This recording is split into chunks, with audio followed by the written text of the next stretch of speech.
Welcome to the Bernard Lee Poker Show. We are here at the World Series of Poker in Las Vegas.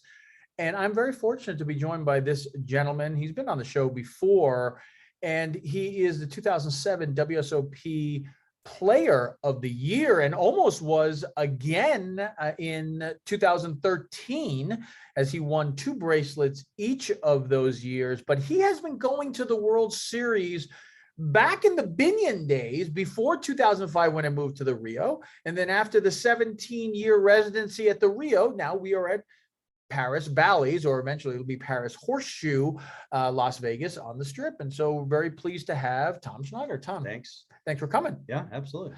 We just actually hung out this morning. We played a little pickleball here in Las Vegas, got a little exercise in. Undefeated. and had some fun.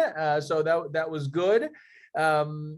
We are obviously here at the World Series, and I really wanted to kind of get your kind of impressions of the new location. We've been talking with a lot of people, and we're going to talk with more people about it. But, you know, obviously the days of Binions, old downtown is one thing, and then the Rio and here. Kind of, I'd love to hear your kind of thought process of that transition. What was it like quickly at Binions, the Rio, and then what's it like now here? Well, it's funny, at Binions, one of my favorite stories is there was a guy named Jack Thompson or something Thompson.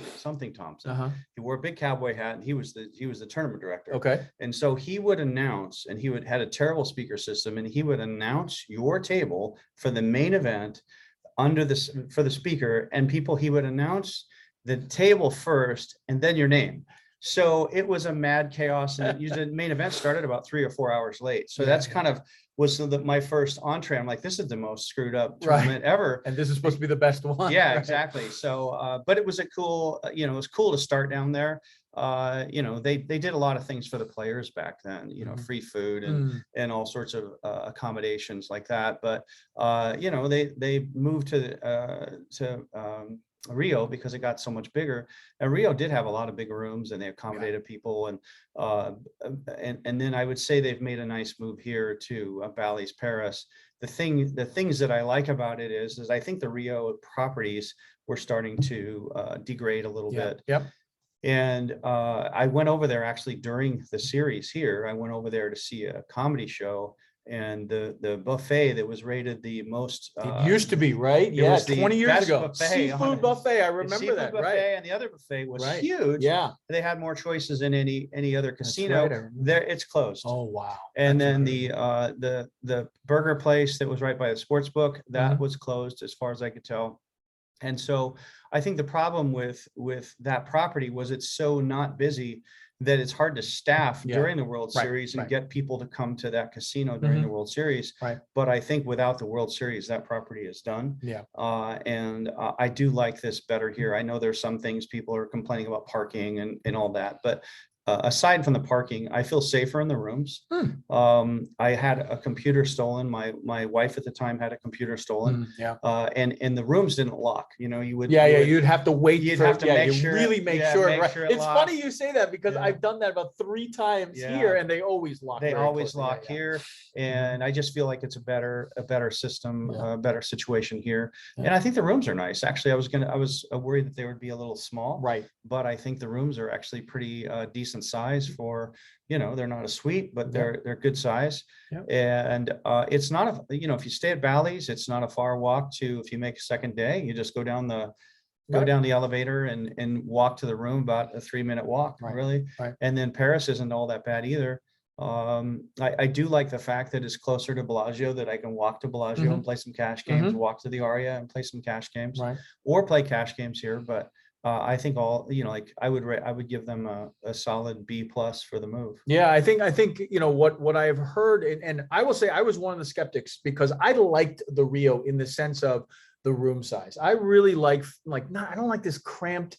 I really like having the big room. So people who have never stayed at the Rio, there are suites in the sense that they're massive rooms. Like literally, if you think of a hotel room, it's almost a double normal hotel room. Yeah. And a lot of room to go move around. There's a couch, TV, and there's a table in the middle. And so I loved that aspect of the Rio. Yes, the hotel was definitely worn down. And for people who have never been there, it's off of the strip. So it's not right on the strip. It's about maybe 3/4 of a mile walk to the strip, maybe a mile walk to the strip. Over the freeway. Yeah, exactly. You have to walk over the freeway, so not the safest thing in the world. But a lot of people's impressions of Bally's Paris, for someone who lives here in Vegas, that's the issue of parking. Even us, when we came back, it was right in the middle of the afternoon. It was a little tough to find specific parking. But if you don't have to worry about parking, AKA me, I don't worry about parking. I don't live here. I'm staying at Bally's. I have to say, like you said, the rooms aren't as big, but they're bigger than normal hotel rooms. Yeah, exactly. They are nicer. Bally's redid it. For those of you who stayed at Bally's 15 years ago, which I have, they really revamped all their rooms, really made them much nicer. And listen, the food options are just unbelievable, right? You can walk anywhere on the strip. Forget just Bally's in Paris, which has incredible options. I mean, like, I don't know how the WSOP Cafe is even open. Like, I mean, why would you even go there? I mean, it's ridiculous. That's where I get my brownies. Well, okay, fair enough. But like, and maybe some people are getting drinks there. But I mean, it's food, $5. It's ridiculous. It's $5 for a bag of chips, a bag of air with some chips in it. Right. And then you get a salad that's even more expensive than a salad down the hall. That's even really good. Now I understand the wait. You know, I waited yesterday, I think it was 35 minutes just for a take-to-go salad, which is crazy because it was dinner rush. I get it. But beyond that, this is a really nice little cave. What do you think about the room and all that? Because it's a little different than how it was set up at the Rio. Yeah, it's surprisingly, it looks like there's not as much space as there was at the Rio for poker tables, but they're accommodating everybody. So I got to say that they've, you know, that they've worked it out. I like the system of starting most of the mixed games for me start in the Paris, and then day 2 is in the Bally's, in the like the final table room.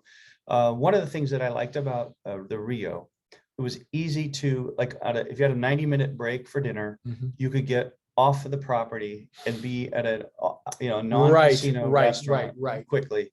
And I did like that. But and also because it was off the strip, there wasn't congestion, the strip congestion. So you could just go right down Paradise or wherever it was and go off property. It will be very hard to do that here because A, you're going to lose your parking spot. And then B, you're going to have all the congestion of the strip. So that is definitely somewhat of an issue with regards to that. The rooms, like you said, surprisingly, they kind of the illusion of it being smaller, but there's more tables, they said. And I think that for people who are concerned, for people who are concerned that, oh, well, Bally's Paris, they're 2 different locations. It's really not that far of a walk. We're both staying at Bally's.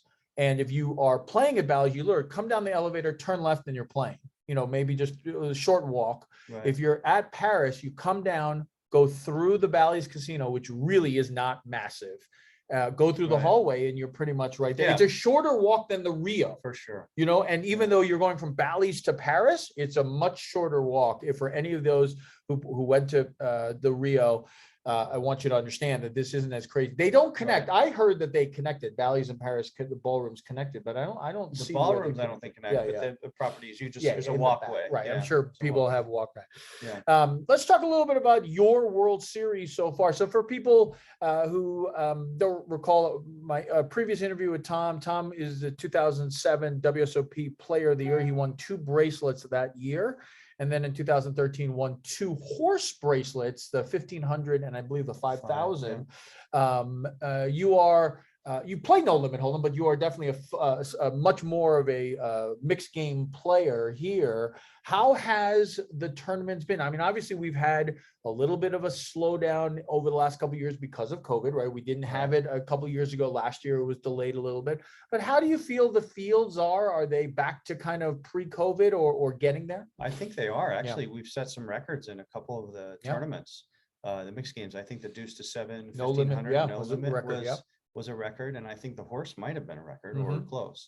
So I think we're back to pre-COVID pre-COVID levels. And how is the play? Is it, you know, people coming back in and they're kind of, amateurs coming in to play these mixed games? Because mixed games are like, when you see No Limit Hold'em, there's a wide range, Right. and because there's so many different philosophies right now, it just depends. But mixed games, it's pretty straightforward. You can watch them play and you understand. How has the play Right. been compared to maybe 3-4 years ago? I think there's always like 100 players that I see that I would say are good players. And then the rest are recreational Right. or coming here to play the game they started playing when they were a kid or Right, something. right. But there's probably in most mixed tournaments, it seems like there's about 100 players that could win. Right. And then the rest of them, might make a final table, but I don't think they have winning in there. Right. They're too passive and they're just not strong enough players. Right. And mixed games is just so specific. For those of people who have played mixed games, you really, it's just another level here. I will say that I played the horse. Actually, this is the first time I've ever played the horse. I've never played it because I always felt like I wasn't up to snuff. But ironically, during the COVID time, I played a lot of horse. I played in my home game every single week for the last 20 years. Oh, okay. So I Yeah. play all the games. But again, Right. I've really respected everyone's level of play. But Yeah. during COVID, we had kind of this group that played 8-game mix all the that's time. perfect. Yeah. So I played it a lot, and somebody really just said, "You really got to play the horse," and I didn't feel uncomfortable at all. Yeah. The one thing that I think that for people who are listening and watching here on YouTube, that if you are a No Limit Hold'em player and you go through 2-3 levels and you don't even see a river, I mean that's not uncommon, but in limit, you are going to see that last street, whether it's 7th Street or 5th Street in Hold'em and Limit Hold'em or Omaha, whatever. You're going to see that last card probably 80-90% of the time. I think 80 is too low. I think it's 90% of the time. So if that's the case, you're ultimately going to have to win hands. And so you could be the best horse player in the world, AKA someone right here who won 2 of them. One of, definitely a top level horse player. That doesn't guarantee you anything. You just got you have to utilize that ability and win. Whereas I don't want to say no limit, you could totally get lucky, but that you can get a lot of chips really quickly because one hand you can just double up with an incredible cooler. Whereas in limit, that's very hard to do. Well, you can make a lot more moves in no limit as well. I think it's really important on the mixed games to make decisions fairly early in the hand as to whether you're going to take it all the way or not. Right. If you can lose a lot of chips in the later streets if you decide to play, make a bad decision on the flop in Omaha or Hold'em, or make a bad decision on 5th Street, in the stud games. Somebody once said, and it's perfect. I want to move into that and talk a little bit about strategy, specifically horse. You cashed in this year's horse. You've done very well. You've cashed in several events already. 6, and I want to talk a little bit because I think that players more and more that reach out to me are talking. They want to know more about mixed games, etc. And one of the advice that somebody, when we were interviewing them, they said is, if you're ever on the fence of whether you should play or not, especially if you're not that experienced, you probably should just fold. Right. Absolutely. And then I think that the other big thing is it goes from small bet to big bet. In No Limit Hold'em, there is no such thing. You have small blind, big blind, and then every single street you have to bet at least the big blind, if not more. And everyone's looking at the pot size to see, I bet half the pot or whatever it is. In limit, in all these games, there is a small bet, which for Limit Hold'em, it's pre-flop and flop. And then there's the big bet, which is turn and river. In all the stud games, the big bet happens on 5th Street. And then Omaha, obviously, it's the same thing. And I think that really for stud, let's say, for example, that's the game that I grew up on in the 90s.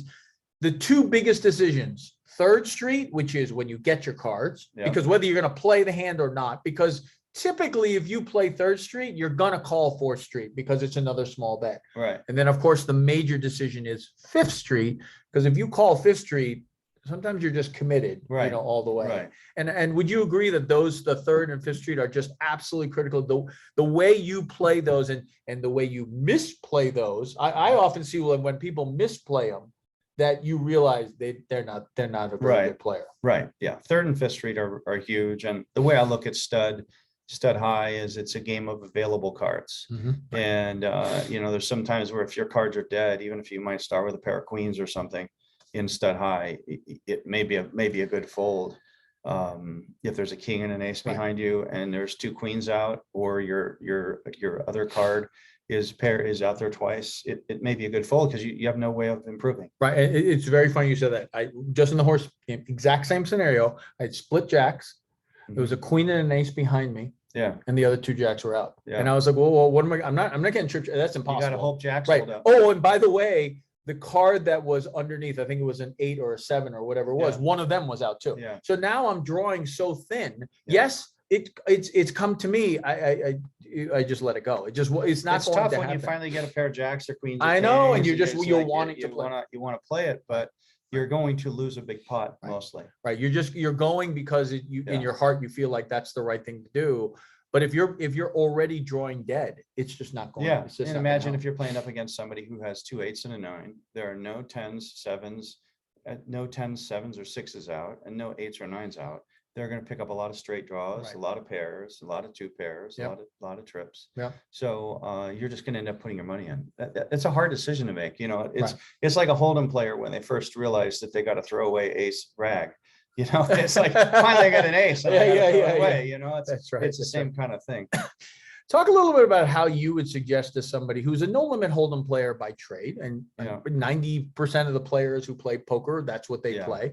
How would you suggest them getting into mixed games and just kind of trying it out and giving it a whirl?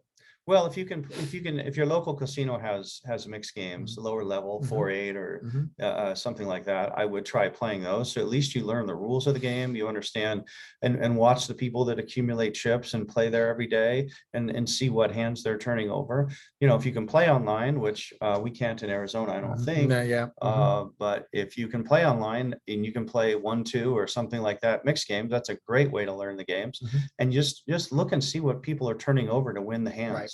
Right. People start with Badugi and they get a king Badugi right off the start, and they think, hey, I got a Badugi. Those are hard to make, and they're going to get their head handed to them if they stay against 2 or 3 players. I mean, heads up, it's probably 50-50, but it's not a good hand to start with. But if you have a Badugi, you're thinking much like I got a pair of jacks instead, and all my 2 jacks are up. Exactly. So, but I would play lower limits and get into it. And by the way, if you're a no limit player and you want to turn into a mixed player, you're gonna have to speed up your game a little bit. Yeah, that's right. You don't have to make these major decisions, folks. If you're a no limit player, it's a limit game. It's either you call or you fold. You know, this isn't, I mean, you could raise too, obviously, but you don't have to stare the person down and try to figure it out. There's no staring down in mix. We were talking about that in the car, that we can tell when somebody's a no limit player playing a mixed game, because on the last card, the person bets out. And by the way, it's a fixed bet. It wasn't like it was a surprise, the amount that they bet. You know, in no limit Hold'em, they could bet 3/4, they could bet quarter of a pot, they could over bet the pot. This person put out the big bet, whatever it was. It wasn't a shock that it was coming. And then I remember at my table, the person stared the person down for over a minute. Yeah. Tried to look in their soul. Yeah. There's no soul reading. And as a way, I was like, either call or fold. And eventually mucked it, and I was kind of like, you're gonna fold the whole, like they were, you either believe them or you don't. You know, listen, if you want to take 5-10 seconds and think about, I get it, I understand, but to kind of try to do this no limit soul searching, you know, it's time to speed up the game. Yeah, it's not. That's why I've stopped. Really, I used to love no limit Hold'em, but I played in one game, and this guy played he stood like this. He had his hands here. He counted to 15 seconds, and then he moved his hands down like this, so slowly. And then when he got to his cards, he took his hand up, left it up for 3 seconds, put it down, then put his hand back here, and literally sat and thought for a minute or 2. And every decision, if he had deuce 7, he was doing that. And I'm like, you know, I can't. Can we reduce that by 90%? Like if you want to do it, and ultimately this whole routine takes 5, 6, 7, 8 seconds. Okay, fine, whatever. I get you want to do a routine, but it can't last. Well, I'm a fan of giving people a lot of time if they've been playing fast. You know, if they've been mucking. Oh, of course, and they have a big decision. Right. That's one thing. But if you're going to do that, I have a new process that I'm going to use. When I sit down at a no limit table and somebody's taking that long on every hand, I'm going to announce to the table that he took 3 minutes to review his hand pre-flop. And I'm going to ask everybody to take 3 minutes we'll see a flop in 30 minutes. Right. And unless there's betting, Yeah, then yeah, there yeah. could be no more. Sure, It could be sure. 36 Right. minutes, and we'll get the first hand done in an hour. And if you're one of the best players, you think you are probably, then you're going to get one hand in an hour. Right. Right. And I'm happy with that. Like I'm willing to torture him back, right. but I can't live through that anymore. What are your games? So you play a lot of mixed games. You play tournaments. Obviously, you've done well, and you play cash as well. Of all those horse games, what do you feel the best at? Now, I know that I've had this conversation with certain people, and they say, look, whatever the games that they're not comfortable with, that's the one I like the best. We're not really talking dealer's choice. We're talking you're going to have to play horse, right? So horse, by the way, for people who don't know, it's limit hold'em H. Omaha 8 or better, which is a high-low split game. You have to have an 8 qualifier, which means there has to be 3 low cards, 8 or better underneath on the board for you to actually even have a low split. Then R is Raz, S is 7-card stud high, and then E is 7-card stud 8 or better. That's kind of the one that everyone's like, well, how's that an E? But but so the 8 or better. So that's horse. So of all those games, what do you feel the most comfortable with? And I why? would say stud 8 or better, even though I don't like the game. I really don't like the game. Yeah. But it's the one game where I don't get out of line, because it's hard to get out of line at stud 8 or better if you're playing it right. Right. And I just can't play it wrong. I just don't want to play. I might get a little goosey with, Omaha or Hold'em, because you're going to see 3 cards at one time. But I don't do that with stud 8. It's just impossible. And people, I think, get out of line at stud 8. Talk a little bit about what exactly you're looking for in stud 8, because I know what you're talking about. I wanted to hear it in your own words for my listeners, because it is true. There are a lot of people who just think they have the nuts, but they're really quartering. Right. I mean, it's really funny. And you're like, slow down there. You're actually losing money every time you put a bet in. For people who don't understand what I'm saying, is that if you have the nut low, which let's say it's ace deuce, and you bet, and there's 3 people in the pot, if another person has ace deuce as well, you're going to quarter the pot, but you're putting 1/3, because there's 3 people, of the money into the pot. So every time you put an extra bet in, you're actually technically losing. You're putting in a third, getting only a quarter back. People don't understand that concept, because they think, oh, I have the nuts. Yeah, but it's not the absolute nuts, because somebody else could have it as well. Right. I mean, is that an issue that you see a lot? Not so much in stud 8, more so that's more in Omaha. Yeah, sure. But stud 8, I just think people start with, pairs, that's right, not stud 8, right? Pairs, of course, 9s, 10s, jacks. Right. And they look at high as such a big deal. Right. Yeah. Stud 8 becomes more of a high game when you get down to heads up or 3-handed. Right. But when you're playing 8-handed, it's more of a, you want to start with 3 low cards and you want them connected. You don't want an 8-7-3. Right. Because you're just shooting for low, and it's not a good low. Right. So, it's not guaranteed low by any stretch. So for people who don't know stud 8, and I will say the late Chad Brown, I actually asked him this, God knows, 10, 15 years ago. I said, if there was a mixed game that you would recommend me learn. So I wanted to learn a specific mixed game. And what would be the one that you feel like the most that people play the worst? And I mean, without missing, I don't think I even finished the sentence. He was like, stud 8 or better. I was like, whoa, why'd you say that so quickly? He goes, people just misplay, because like Tom said, people will look at pocket 8s, pocket 9s, pocket 10s and say like, oh, this is a great hand, but you're really just gunning for half the pot. You really want to scoop, which is getting a low and a possible straight, getting a low and trips, getting a low and 2 pair or something like that. Aces, I'm always, when you play really, really good stud 8 or better players, you'll never see somebody go, I got a low. They'll always say, I got a 7 low with 2 pair. I got a 7 low. You know what I mean? Like they'll always say, they'll always say it.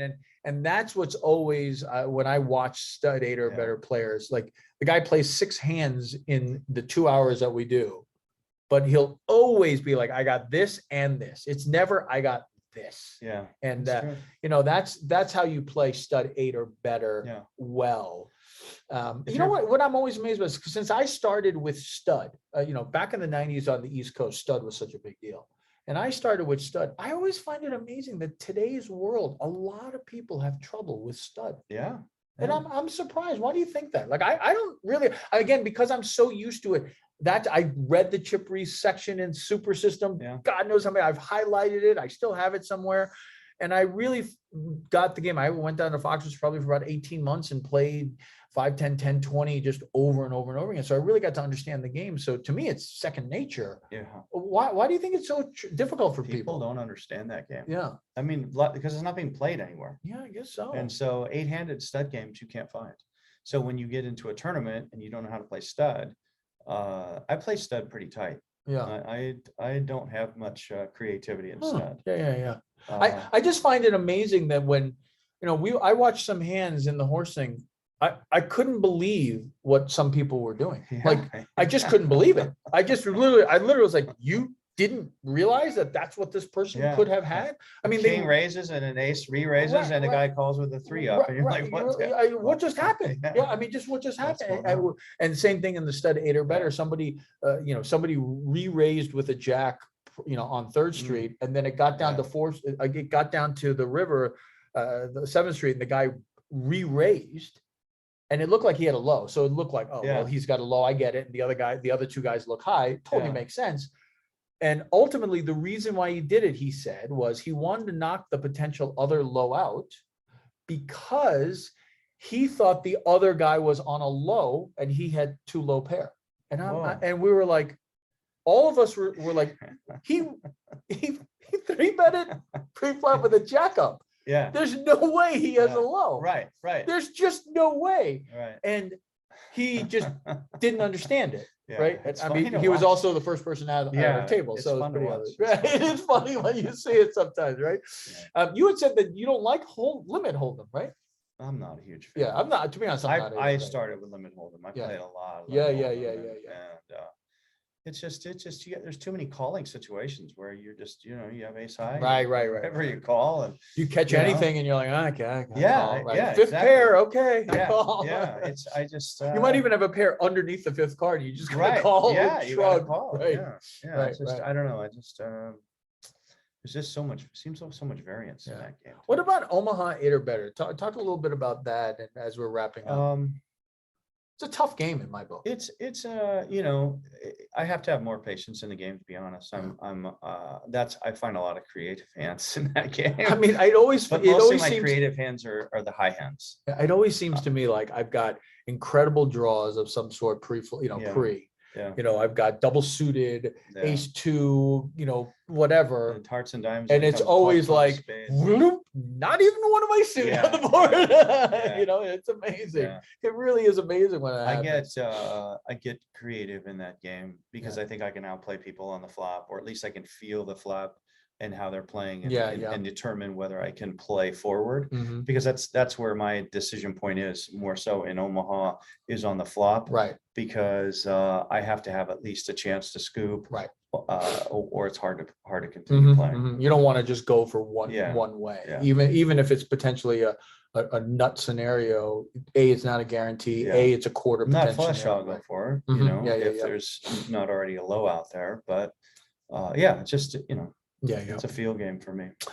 What's the plan for the rest of the World Series? Are you out here the whole time and just going I'm gonna straight through? probably be here another at least 2 weeks, 3 weeks, Yeah, something like that, Yeah. and play some more events, and probably play the main. Sometimes I get, I'm burnt out by then. Right. But it's the fun one. Yeah. If you get deep. Yeah, of it's a fun course, one. of course. It's the best tournament of the year if you get It deep. is, yeah. It to me, what I always say is that it's multiple tournaments in one. You have the day 1 tournament. People are celebrating when they make it through day 1. Yeah. And then it's the day 2 and 3, which is to get to the money. Yeah. Then right after the money breaks, it's the next 4 or 5 hours where literally it's just everyone gets knocked out. Yeah. And you go from 1,000 down to like 400 like that. Yeah. And then that's the next grind, the next 2-day grind, like 400 to 100, 100 down to 27. And I know it sounds silly. Like, what do you mean? That's every tournament. It's not. It's just not. The excitement is there. Yeah.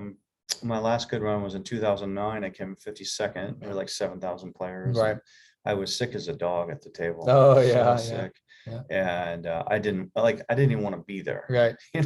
I'm at the main event down to 52, didn't even want to be there. And I busted out 52nd. And but it's the excitement is you can see the top prize. The best. You can't see the top prize the on best, day 3 even. The funniest thing that you hear is that for me, when I got deep, and I've been fortunate to get deep a few times, down to 100 or whatever, but like you hear the table starting to snap close. Yeah. This is before. Yeah. Now they have post preliminaries, so Yeah. there are other terms. But when that was the last tournament, Yeah. and you got down to like 10 tables, Yeah, they're breaking like, the tables boom, down. boom, boom, boom. Yeah. You're like, oh, another Yeah. table done. All the chairs are gone. Exactly. Now you're just there's like Right. there's like the 10 tables Right. in a Right. Crazy. room that seats about 200 And tables. they used to rope off around, so it's Yeah. like a dog Yeah. track around. So, Yeah, cool. well, listen, crazy world that we live in. Really appreciate it, Tom, coming on and talking about your experience previous and also now. Wish you all the best for the Yeah. rest of the year, and hopefully we'll have to have you on again because you have your 5th bracelet. How's I that? hope so. I like it. All I like right. it. Thanks. Tom Schneider here, 2007 WSOP Player of the Year. And we'll be back next week with more interviews from the World Series of Poker. And as always, may you always go in with the best hand, and may you never get unlucky. Good night, everybody.